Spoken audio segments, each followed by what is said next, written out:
সাথে ছাড়াইতে লাগবে, ঠিক না?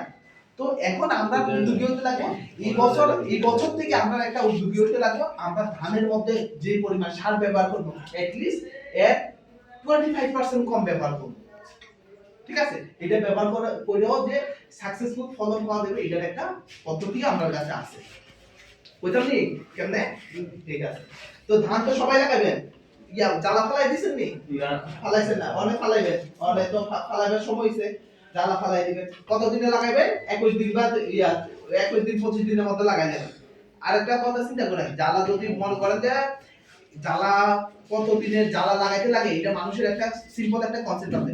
যদি আপনার আপনার ধান 4 মাসের হয়, ম্যাক্সিমাম 24 দিন, মানে 24 দিন, আর জ্বালার 4টা পাতা। যদি আপনার ফসল 3 মাসের হয় তাহলে জ্বালা 3 পাতা, তাহলে আর কতদিন? 20 থেকে 21 দিনের মধ্যে লাগাই দিন। আর জ্বালা